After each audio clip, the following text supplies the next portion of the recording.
Hello and welcome to the Badger Politic. I'm Scott Stearns. Yes, good evening. This is Paul Sickle. Hey, Paul.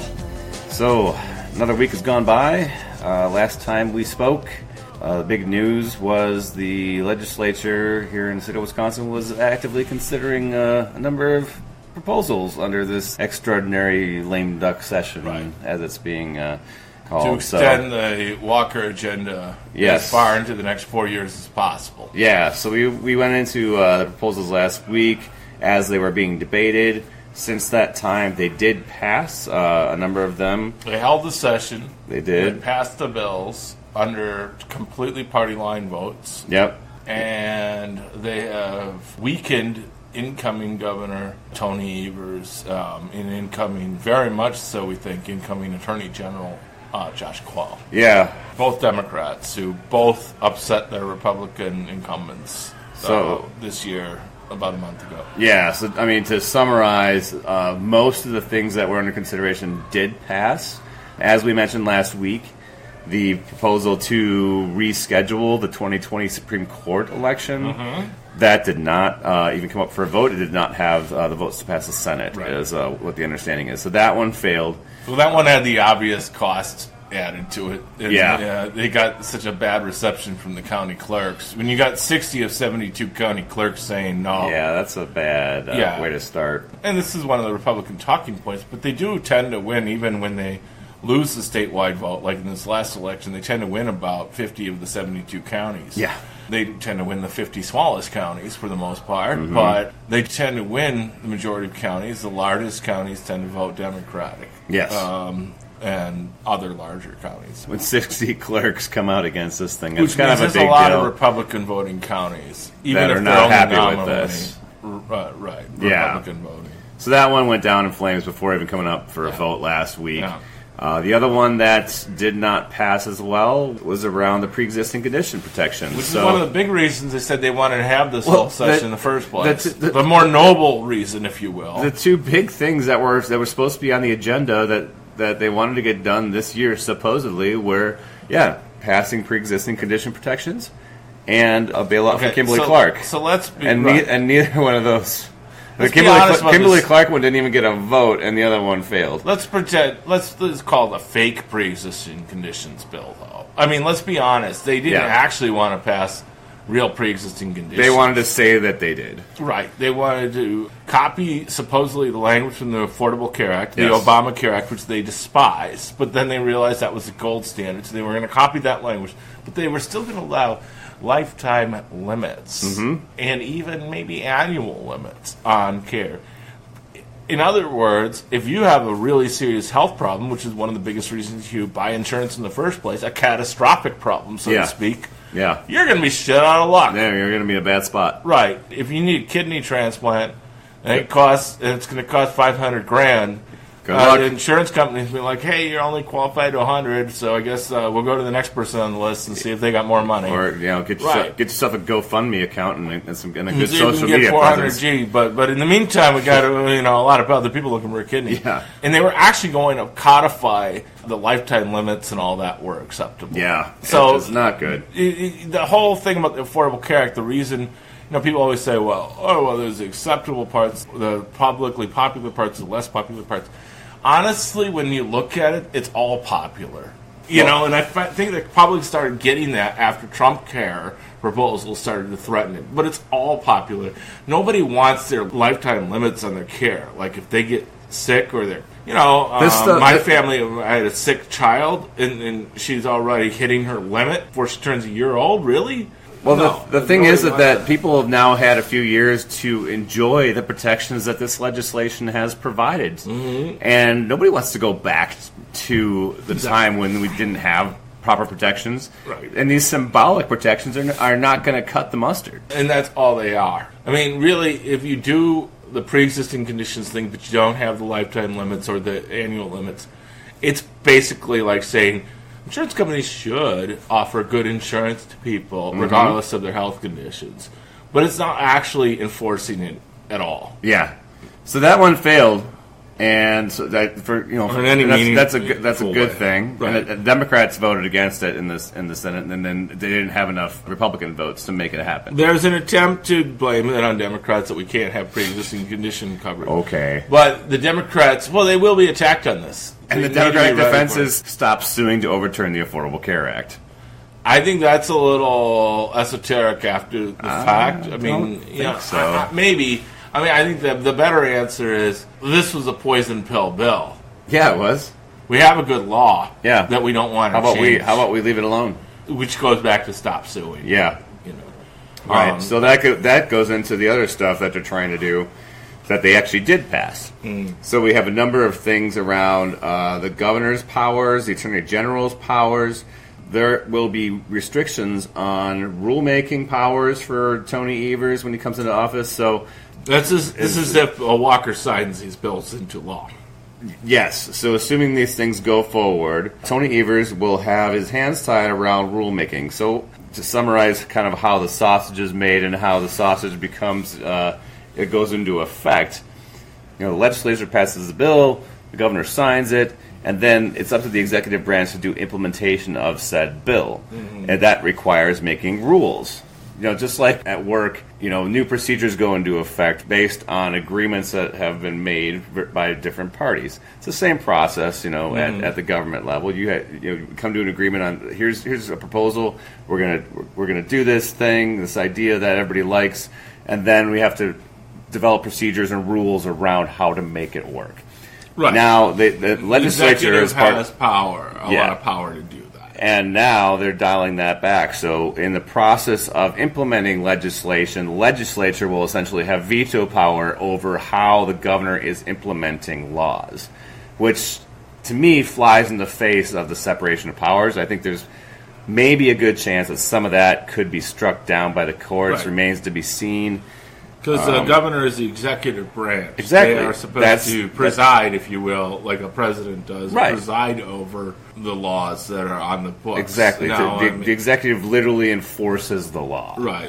This law could fly in the face constitutionally with that. So that's one of them. The Attorney General's powers, they're going right after that as well. So if Evers and Call want to pull out of the lawsuit to get rid of the Affordable Care Act... Well, that's what Josh Call campaigned on, right? Right. The legislature gets to say, no, you have to stay in this lawsuit. Yep. And if you don't, we get to hire our own attorney at taxpayers' expense. Exactly.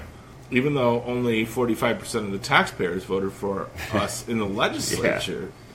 And fewer than half voted for any of our candidates at the top levels. That's why we don't have our candidates winning office this time. So that's a big one. So they're basically passing a law that ensures policy will be set by the minority of voters in this last election. Yeah, by not the executive branch, but the people that are actually legislating. Right, but also because they're hiding behind gerrymandered districts. Well, yes, of course. They only got 46% of the popular vote in the state legislature. Sure. They really didn't win at any level. No. Uncle Rick might want to beg to differ, but the facts are what they are. They didn't get the most votes, and basically what they've done is pass the law, and they're going to get Walker to sign it. That makes it so the people that got the most votes have no power, and the people who got the second most votes, or the least votes, get to decide. Yeah. Because they're rich Republicans? I don't know. I guess so.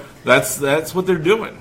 So the other things on the list, so there's the Wisconsin Economic Development Chair. Evers won't be allowed to appoint the head of WEDC going forward until supposedly September 1st of next year. Right. So why is that? That's a good question. So that must. Why would he get any power? Why would they agree? That's a compromise.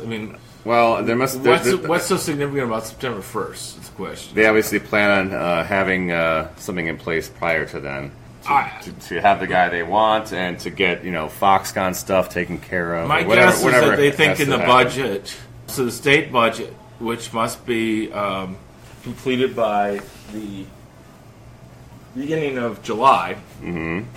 I think they are thinking that they'll have it done beginning of July. If there's no agreement, they can kick the can down the road for a while. Yeah, I think they think they'll get Evers to agree to whatever they want on WEDC in the budget by September 1st.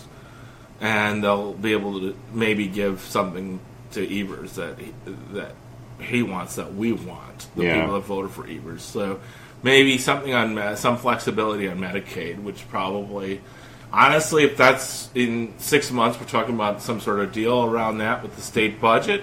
Honestly, it might be worth the price because we do need to expand Medicaid desperately. Yeah, I mean, well, we needed to do that to fund our health systems. Yeah, and the legislature has been pretty clear. Robin Voss and Scott Fitzgerald have been pretty clear that they do not support expanding Medicaid funding here in the state, and so they're going to pull out all the stops to oppose that. So that may be... Yeah, I think they're looking for a leverage point for something that they really want, that they know they can get in the budget. So why not put that to right after the budget would be done? Yeah. I get it. So I think that's their game. I mean, if you think it's something else? I don't know. I mean, it could be something else, but I that's the thing that comes to mind. Well, they're keeping it in their arsenal for sure. So the other thing is the early voting stuff. So they did pass legislation saying that the early voting in future elections will be limited to 2 weeks. Yeah. Now, this 2 weeks, unlike the previous time they tried to do this, will include weekends. However, what interesting... That was just to make sure it passed the court muster. But the interesting thing about that is that they are still going to leave the hours of early voting up to the local municipalities. So you could do it 24/7. So you could still have more hours in certain places than... other places. So if their argument is, we want it to be fair across the board, well, it's going to go to the same judge, and he's going to look at this and say, well, that doesn't make any sense because you're still allowing for different availability. Well, they're saying it's a timeline. I mean, that's the line of shit, but whatever. I'm just saying, like, if their argument is that we want it to be fair and equitable across the board, that doesn't make any sense based on how they passed the bill. So that one, I don't know. I kind of expect that one potentially could get struck down again. Yeah. So here's what I think. Walker probably wants to use his line item veto on it. If not, he may just veto that bill. And the reason is because I don't think that it's been demonstrated that having really long early voting, I mean, it probably helps a little bit. I think it probably helped this time around. A little bit, but not. It wasn't huge. The bulk of the early vote comes in the last 2 weeks anyway. I think the other thing is there's a good chance it will get struck down. And the third thing is it's nakedly political. Oh, of course. And I think Walker can get a lot done for his business buddies with WEDC stuff and all the other shit. This may be lower on the priority list. Right. I'm convinced Walker wants a second act. Whether I actually think he's probably running for governor again. No. You don't. No. But I think he's running. He wants to run for president in 2024. He may want to run for president, but he may not get that reception that he wants on it. I think in 2022 he's running for something. I don't think he wants to get elected governor and then run for president he might again. Run for Jim Sensenbrenner's House seat. No, he might. He could become Speaker of the House. He wants to be president. It's fairly obvious. Of the House, just like his buddy Walker Paul does Ryan. not. Walker doesn't want to make any lateral moves. He wants to go to the next big thing, and for him, that's president. He just lost governor of Wisconsin, so that's not a lateral move to get your job back. If you got fired and then 4 years later you get your big job back, Walker's not running for governor again. I think he may very well be. I wouldn't be surprised to see him run for. If Johnson retired from the Senate, I wouldn't be surprised to see him run for the Senate seat. I don't rule anything out. I'm just saying he's not running for governor again. It's done. So that's a 2022 seat. Yep. 2024, there's a chance to challenge Baldwin. In the meantime, if Sensenbrenner retired, if he wants to go into the House of Representatives, that's right there for him. And he's that kind of guy. He's desperate for approval. Why not? Yeah. I would think he does that. I wouldn't rule that out. I don't think he's running for governor again though. From there, who knows? If he wants to go national, absolutely. Then it's probably more likely he would be looking at a Senate seat or a House seat as a stepping stone to the presidency. It's a gimme House seat, right? Former Governor Scott McCallum came out opposed to the changes and encouraged Walker to veto them. So going down the list, I guess we have to ask the question: what's most likely to be vetoed on this list? Is it early voting? Because there's probably a high likelihood that it gets struck down in the courts anyways. I think that it's probably likely to be struck down by the courts, and it's likely, and it appears nakedly partisan. Yeah. And Walker's already testing the messages. And the last thing I would say is this. Why is Walker taking so fucking long to decide in the first place? He's had these bills on his desk or available to him for, at least a week now. I mean, I saw polling before the special session that it was wildly unpopular. So My the guess more is that time- the press hasn't gotten better. Right. The They're more not time that popular. goes on, I mean, it seems that this is just going to get more and more unpopular. The more pressure is being applied. Or is It he- was really or is he just- unpopular to begin with. Or is he just hoping to maybe sign these on Christmas Eve when people aren't paying attention? They're probably focus grouping and trying to find out the message that works that they can Yeah. use to sell it. So around the governor's powers, attorney general powers, do we think there's any prayer that he vetoes that stuff? Because I don't think so. I Probably think not. that stuff's going in. He's signing that. No, I think in attorney general's a lower profile, so you could just take away all the attorney general powers. Well, and then really not take as much grief for it. My It's such a low-profile position. understanding with the attorney general is that they're stripping him of the solicitor general spot. That's the other thing we didn't mention. But a lot of the attorney general's powers are actually codified in state law, not the Constitution. It's probably a higher likelihood that that stuff gets upheld in the courts just because it's a state law amending existing state law around the attorney general's powers. So they can still get a lot of their priorities accomplished because weakening the attorney general will do a lot for them. I don't have them all on the tip of my tongue, but I know it will do a lot for them. And I think the governor's powers is more controversial. Some of those things, I think they're definitely more controversial. I think the stuff around the rulemaking that we mentioned, I would hope that there's a high likelihood that stuff would get overturned in the courts because I just see that flies in the face of the constitutional powers, the inherent powers of the government. And one of the things I wanted to point out, too, is that they probably should have thought about this before they called the special session in the first place, and been maybe very selective about their special session before they went ahead and did it. But they probably should have thought about the fact that what it's doing is it makes Evers look like he's got weaker powers. Yeah. And therefore, if things go poorly, Evers can say, well, you took my powers away. Yeah, you took away my tools, so I can't fix stuff. We need more Democrats elected in the legislature. No, true. And it probably helps Evers, or the Democrats at least, win a second term. That's a valid point. They're inspiring a backlash in the court races, where turnout's very low. So, typically turnout in the court race, even this last one, it was high, and it was 20%. But if 35% of the people are tuned into this, they might all show up and vote. Yeah, and vote their conservative jurists out. It should definitely be a big issue in the spring elections because we do have a Supreme Court race up. Lisa Neubauer is going to run to protect the Shirley Abrahamson seat, and then the following year we're going to have another one. Yep. And they drew attention to it. That was an unforced error for them. That's true. They were drawing attention. Now people know that there's 2 years in a row we're going to have state Supreme Court races. And now they know that there's political motivation behind it. Yeah. In the past, their candidates were always able to stay out of that fray, but they stuck their candidate in it. Yeah. And we have to keep making sure that everybody remembers that. So there's other stuff going on at the national level, obviously. Nancy Pelosi and Chuck Schumer met with Trump, and I guess Pence was there, but he didn't say anything. He was just kind of sitting there stiff on the couch. In the headlights. So, I think this is all over the border wall thing, and Trump is. I think there's something weird going on between Trump and Pence.